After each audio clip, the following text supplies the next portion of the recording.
नमस्कार, न्यूज 18 मध्य प्रदेश छत्तीसगढ़ देख रहे हैं आप और बुलेटिन की शुरुआत अहम खबर के साथ। खबर दंतेवाड़ा से, जहां पुलिस और नक्सलियों की मुठभेड़ हुई है और इस मुठभेड़ में गुमोरी इलाके में बताया जा रहा है कि मुठभेड़ हुई है। ग्रामीणों की आड़ लेकर नक्सली भाग खड़े हुए हैं। घटनास्थल से टिफिन बम भी बरामद हुआ है, साथ ही नक्सली साहित्य, बैनर, तीर धनुष भी बरामद किए गए हैं। वर्दी और पिट्ठू बैग भी बरामद हुआ है। अरनपुर थाना क्षेत्र का ये मामला है। एसपी अभिषेक पल्लव ने इसकी पुष्टि की है।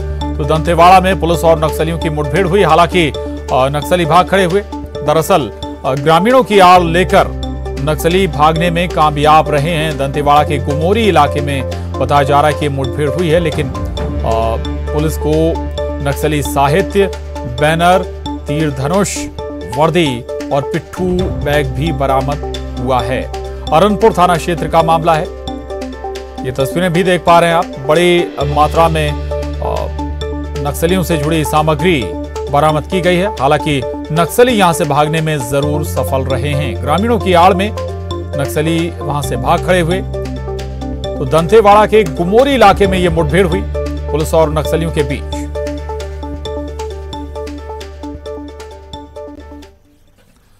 खबर रायपुर से, जहां बस्तर को बड़ी सौगात मिली है। सीएम भूपेश बघेल ने सौगात दी है। बस्तर अंचल में अब 5 बड़े स्टील प्लांट लगेंगे। स्थानीय युवाओं को इससे रोजगार के बेहतर अवसर मिल पाएंगे। दंतेवाड़ा सरपंच संघ की मांग पर सीएम ने सहमति दी है। शहीद महेंद्र कर्मा की इच्छा से पूरी होगी। बस्तर अंचल में बड़े उद्योग लगे, ये कहना है सीएम का। तो बड़ी सौगात दी है बस्तर के लिए सीएम भूपेश बघेल ने। बस्तर अंचल में अब 5 बड़े स्टील प्लांट लगाए जाएंगे। स्थानीय युवाओं को इससे रोजगार के बेहतर अवसर उपलब्ध हो पाएंगे। दंतेवाड़ा सरपंच संघ की मांग पर मुख्यमंत्री ने सहमति दे दी है और उन्होंने ये भी कहा कि शहीद महेंद्र कर्मा की इससे इच्छा पूरी।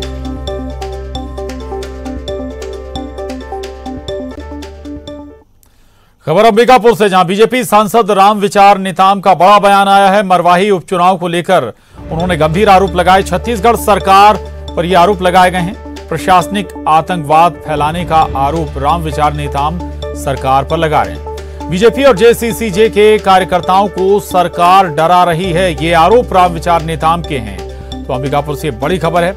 बीजेपी सांसद रामविचार नेताम मरवाही उपचुनाव को लेकर सरकार पर गंभीर आरोप लगा रहे हैं। प्रशासनिक आतंकवाद फैलाने का आरोप सरकार पर रामविचार नेताम के जरिए लगाए गए हैं। उनका कहना है कि बीजेपी और जेसीसीजे के कार्यकर्ताओं को सरकार डरा रही है।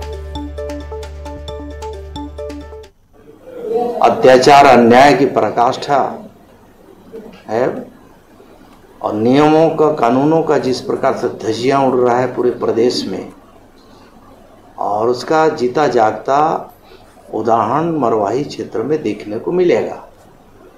रोज कोई न कोई भाजपा के कार्यकर्ता को, जो कि कांग्रेस के कार्यकर्ता को दबाव पूर्वक और जबरिया कांग्रेस में शामिल किया जा रहा है। आदिवासियों को डराया धमकाया जा रहा है, लोगों को परेशान किया जा रहा है, लोगों को इस तरह से टॉर्चर किया जा रहा है, टेरर पैदा करके, कि मजबूरी में वो कांग्रेस ज्वाइन करके कांग्रेस का काम करे। मैं समझता हूं कि लोकतंत्र में ये सब कतई बर्दाश्त नहीं किया जा सकता।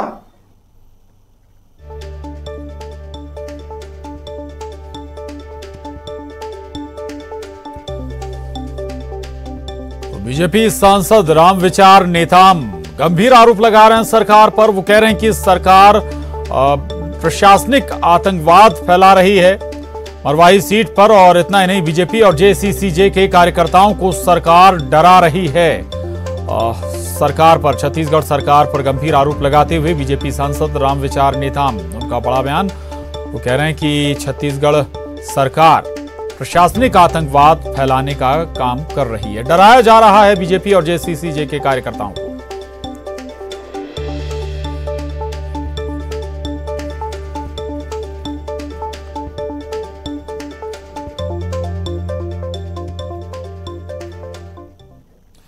और छत्तीसगढ़ से इस वक्त की बड़ी खबर है। 2 दिनों का होगा विधानसभा का विशेष सत्र। 27 और 28 अक्टूबर को विशेष सत्र आयोजित होगा। विधानसभा सचिवालय ने अधिसूचना इसके मद्देनजर जारी कर दी है। सत्र में नए कृषि कानून को भी मंजूरी मिल सकती है। सदन में 4 विधेयक सरकार पेश करेगी।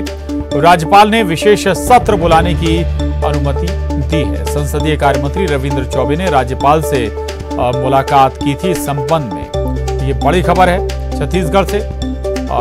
छत्तीसगढ़ का 2 दिनों का विशेष सत्र, विधानसभा का विशेष सत्र आयोजित होगा। 27 और 28 अक्टूबर को विधानसभा का ये विशेष सत्र बुलाया जाएगा। विधानसभा सचिवालय ने इसके लिए अधिसूचना भी जारी कर दी है। सत्र में नए कृषि कानून को भी मंजूरी मिल सकती है।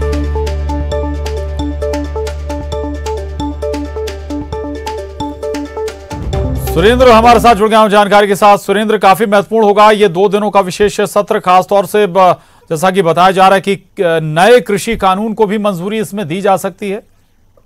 देखिए प्रशांत, जिस तरह से 2 दिन का ये जो विशेष सत्र है छत्तीसगढ़ का विधानसभा का, इसको बुलाने की जो जिस तरह से अनुमति अब राज्यपाल ने दे दी है, तो अब ये 27 और 28 तारीख को राज्यसभा ये विधानसभा का सत्र आहूत होगा। लेकिन जिस तरह से सबसे बड़ी बात है कि जो सरकार ये चाहती है, ये इसीलिए बुलाया गया है, जो नया कृषि बिल है केंद्र सरकार का, उसका जो है किस तरह से जो है इसको नए राज्य सरकार अपना नया कृषि बिल कैसे बनाए, उसको लेकर मंथन होगा, वो बनाएगी।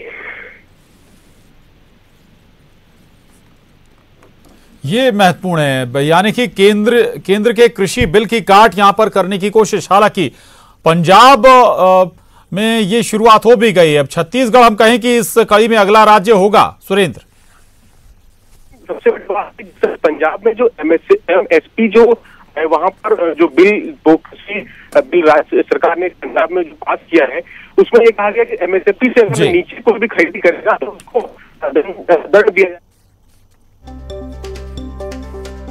जी ठीक,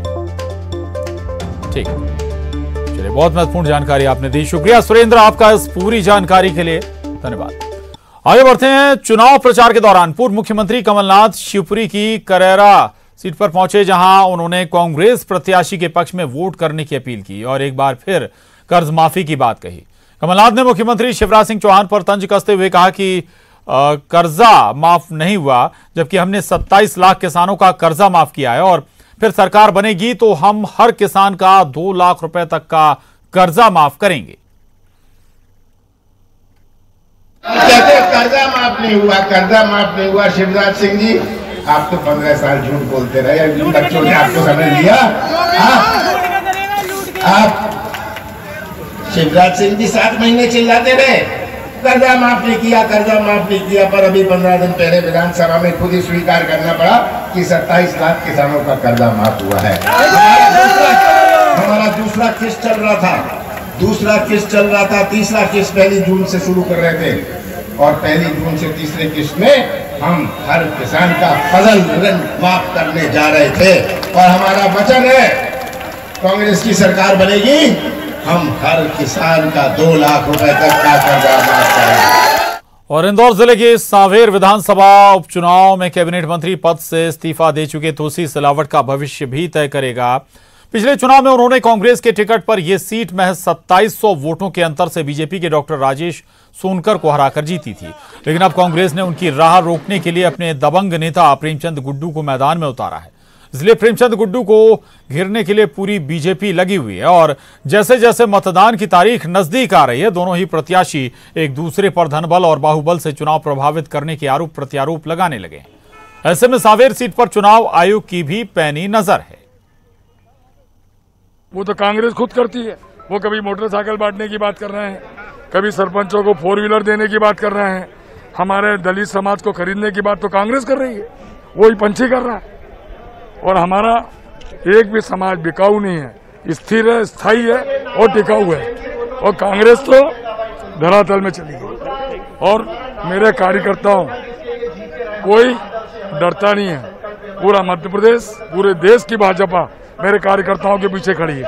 धन बल बाहुबल सब ये देख रहे हैं, आपके सामने है, कहीं हम लोगों को जरूरत नहीं है, क्योंकि हमारा कार्यकर्ता इतना ज़्यादा है, करीब 10,000 पन्ना प्रभारी हमारे वहाँ पे काम कर रहे हैं, उनको पैसे की जरूरत नहीं है। वो समर्पित रूप से तुलसी सिलावट भारतीय जनता पार्टी को हराना। बैतूल जिला जेल में 2 सजा याफ्ता बंदियों ने टॉयलेट एसिड पी लिया, जिसके बाद दोनों की हालत बिगड़ गई। आनन फानन में उन्हें जिला अस्पताल में भर्ती किया गया है, जहां दोनों की हालत स्थिर बनी हुई है। इस घटना के बाद से इस जिला जेल में हड़कंप मचा हुआ है। जेल प्रबंधन के मुताबिक वो इस घटना की जांच करवा रहे हैं, लेकिन सवाल ये उठ रहे हैं कि बंदियों के पास टॉयलेट एसिड कैसे और कहां से पहुंचा, और ऐसी क्या वजह थी कि गंभीर आरोपों में सजा याफ्ता बंदियों ने आत्महत्या का प्रयास किया। बंदियों के परिजनों ने भी इस घटना की उच्च स्तरीय जांच की मांग की है। फिलहाल इस मामले में जेल प्रबंधन ने इस पूरे मामले में चुप्पी साध रखी है। शुरुआती स्टेज में दोनों मरीजों को देखा गया है, लग रहा है कि उन्होंने कोई जहरीला पदार्थ पिया है, तो उसको प्राथमिक उपचार देकर के मेडिकल स्पेशलिस्ट से कॉल करवाया है हमने। अभी दोनों मरीजों की स्थिति सामान्य है और उनका आगे उपचार जारी है। खबर डिंडोरी से, जहां घर में सो रही एक युवती पर एसिड अटैक हो गया, जिसमें सबसे बड़ी बात यह कि युवती का चेहरा झुलस गया। युवती को जिला अस्पताल में भर्ती किया गया है। सनकी आशिक ने इस वारदात को अंजाम दिया। मामले में 2 आरोपियों को गिरफ्तार भी कर लिया गया है। विक्रमपुर पुलिस चौकी इलाके का यह मामला बताया जा रहा है।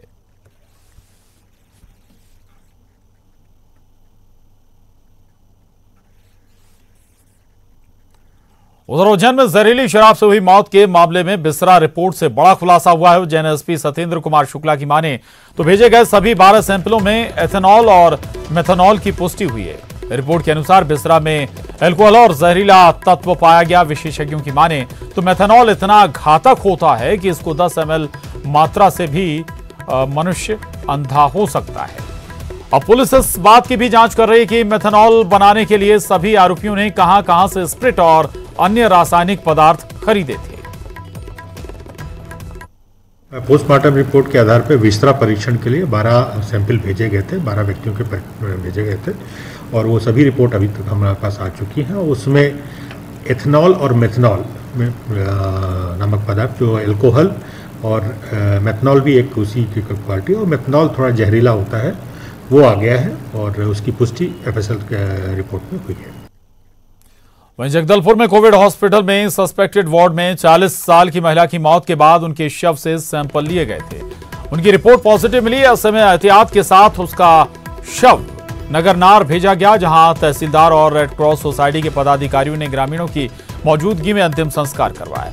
यहां ग्रामीण पहले शव दफनाने जगह नहीं दे रहे थे। बाद में रेड क्रॉस सोसाइटी के जिला उपाध्यक्ष अलेक्जेंडर चेरियन ने समझाइश के बाद उन्होंने गांव के ही कब्रिस्तान में एक अलग जगह तय कर वहां मृत महिला को दफनाया। ग्रामीणों ने उस जगह को बांस से घेर दिया ताकि वहां कोई ना जाए। ग्रामीणों ने यह भी कहा कि गांव में अगर किसी भी व्यक्ति की कोरोना संक्रमण से मौत होती है तो उन्हें इसी जगह दफनाया जाएगा। जिले में अब तक 78 कोरोना मरीजों की मौत हो चुकी है।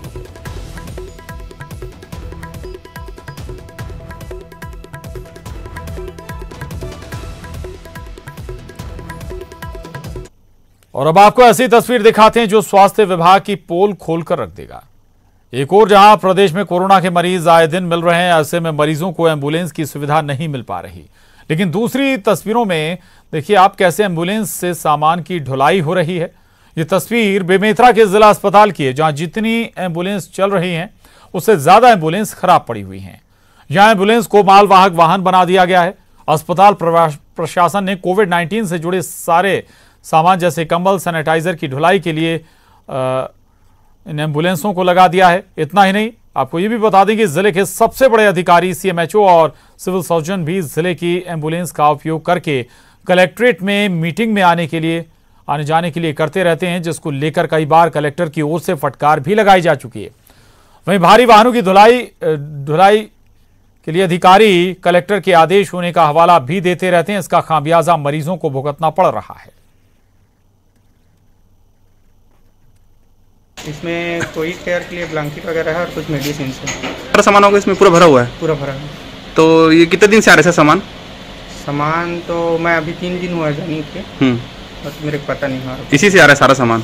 पता नहीं है। इसमें ये सामान अभी ला रहे हैं ना, वो इसी में है। तो ये एम्बुलेंस में सामान ला रहे हो आप लोग? एम्बुलेंस मरीजों के लिए कि सामान लाने के लिए? अब उसके लिए ऊपर वाले ही बता पाएंगे। ऊपर वाले सर लोग बोले हैं। सामान की ढुलाई नहीं की है। मुख्य तौर पर जो दिव्यांग हमारे हितग्राही यहाँ आने वाले थे, उनके लिए हमें तत्काल समाज कल्याण विभाग से बेमेतरा से ट्राइसिकल उनको दी जानी है, तो उसे तो हमने एम्बुलेंस का उपयोग किया है और सामान की ढुलाई के लिए इसका उपयोग नहीं। और यहाँ वक्त एक छोटे से ब्रेक का है, जल्द लौटते हैं। ब्रेक बाद अहम खबर, राज्यपाल आनंदीबेन पटेल ने मंत्रियों के इस्तीफे मंजूर कर लिए हैं। मंत्री तुलसी सिलावट और मंत्री गोविंद सिंह राजपूत का इस्तीफा मंजूर कर लिया गया है। मंत्रिमंडल में 2 सदस्यों की संख्या अब कम हो गई है। 20 अक्टूबर को 6 महीने पूरे होने पर गोविंद सिंह राजपूत और तुलसी राम सिलावट ने मंत्री पद से अब इस्तीफा दिया था, जिसे मंजूर कर लिया गया है। राज्यपाल आनंदीबेन पटेल ने तुलसी सिलावट और गोविंद सिंह राजपूत का इस्तीफा मंजूर कर लिया है। शिवराज मंत्रिमंडल में अब 2 सदस्यों की संख्या कम हो गई है। दरअसल गोविंद सिंह राजपूत और तुलसी राम सिलावट के मंत्री बनने के 6 महीने कल पूरे हो गए थे और इसके बाद आज दोनों ने इस्तीफे दे दिए, जो स्वीकार भी कर लिए गए।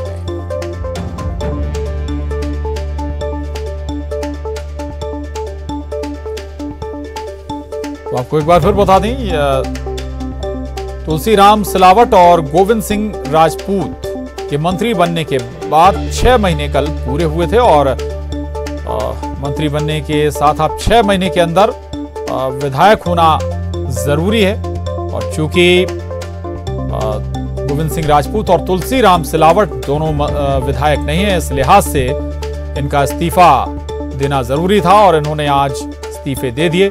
दोनों को राज्यपाल आनंदीबेन पटेल ने मंजूर भी कर लिया और इस लिहाज से मंत्रिमंडल में 2 सदस्यों की संख्या कम हो गई। आगे बढ़ते हैं खबर सुकमा से। सुकमा जिले के नए एसपी, आपको बता दें सुकमा की ये खबर, और सुकमा जिले में आपको बता दें, एक बार फिर बता देते हैं। दरअसल सुकमा का जो मामला है, सुकमा जिले के नए एसपी केएल ध्रुव ने मोटरसाइकिल से नक्सल प्रभावित क्षेत्र किस्टाराम का दौरा किया। इस दौरान एसपी ने सड़क निर्माण की गुणवत्ता को लेकर नाराजगी जाहिर की। एसपी ने सुरक्षा बलों के कैंप का भी दौरा किया और जवानों से चर्चा की।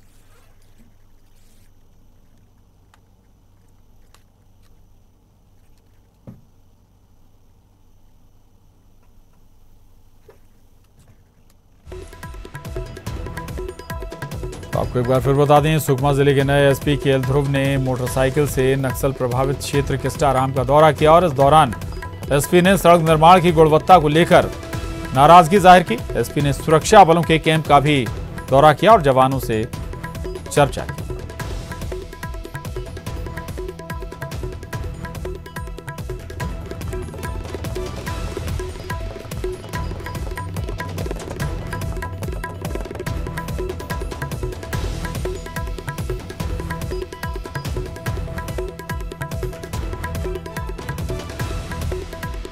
चलिए अब अगली खबर का रुख कर लेते हैं। आपको बता दें कि सुकमा का एक बार हम फिर जिक्र कर रहे हैं। दरअसल सुकमा जिले के नए एसपी केएल ध्रुव ने मोटरसाइकिल से नक्सल प्रभावित क्षेत्र किस्टाराम का दौरा किया और इस दौरान एसपी ने सड़क निर्माण का भी जायजा लिया था और सड़क निर्माण की गुणवत्ता को लेकर नाराजगी जाहिर की थी। एसपी ने सुरक्षा बलों के कैंप का भी दौरा किया और जवानों से चर्चा भी की है। ये तस्वीरें देखिए आप, खुद मोटरसाइकिल पर सवार होकर सड़क का जायजा लेते हुए वो नजर आए।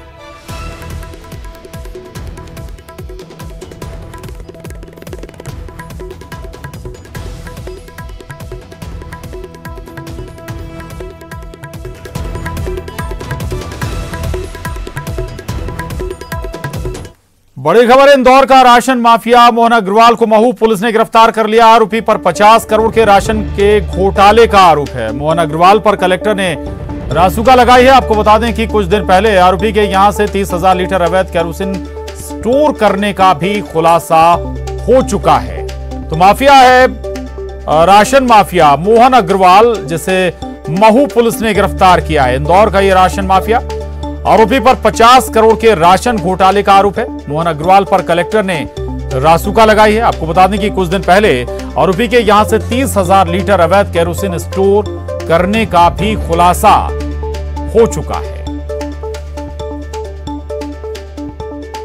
ये बड़ी खबर एक बार फिर आपको बता देते हैं। राशन माफिया मोहन अग्रवाल को महू पुलिस ने गिरफ्तार कर लिया है।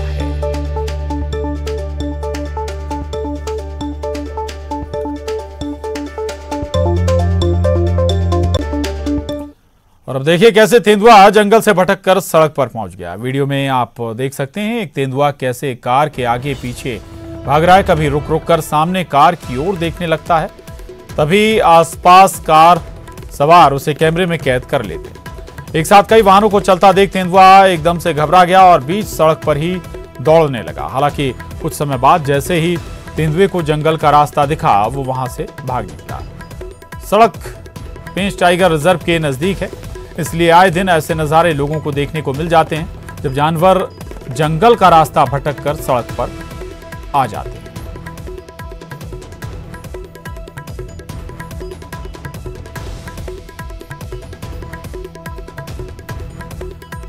सिवनी से तस्वीरें सामने आई हैं। सड़क पर यह तेंदुआ जा पहुंचा था और एक साथ कई वाहनों को देखकर इसने सड़क पर ही दौड़ लगानी शुरू कर दी। तस्वीरें इस वक्त देख पा रहे हैं आप। और जैसे ही इसे जंगल का रास्ता नजर आया, उस रास्ते से जंगल में भाग निकला।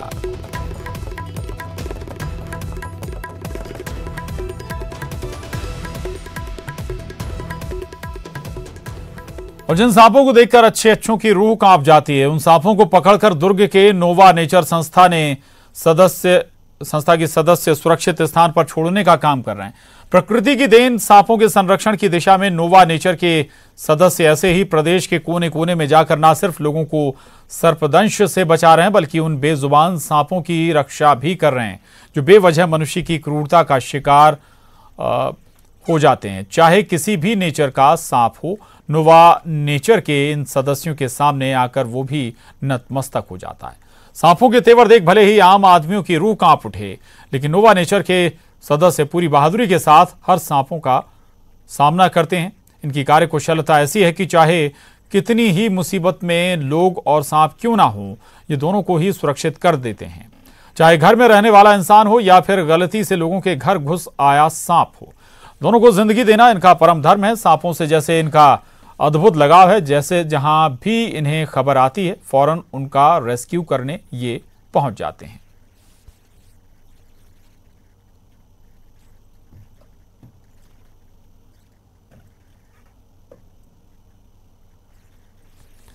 बड़ी खबर जबलपुर से। पुलिस ने 2 बच्चियों की जिंदगी बचाई है। नाबालिगों को बेचने ले जा रहा था दलाल और 1.5 लाख में बताया जा रहा है कि सौदा भी तय हो गया था। पुलिस ने 2 महिलाओं को भी इस मामले में गिरफ्तार किया है। तो ये बड़ी खबर है जबलपुर से। पुलिस ने 2 बच्चियों की जिंदगी यहां पर बचाई है। दरअसल नाबालिगों को बेचने की तैयारी थी दलाल की। इतना ही नहीं, दलाल ने इसके लिए सौदा भी कर लिया था। करीब 1.5 लाख रुपए बताया जा रहा है कि सौदा भी तय हो गया था। 2 नाबालिग बच्चियों को बेचने के बीच मद्देनजर 1.5 लाख रुपए में इन 2 बच्चियों को बेचा जाना था। और इसके साथ ही बुलेटिन में बस इतना ही। खबरों का सिलसिला लगातार जारी है।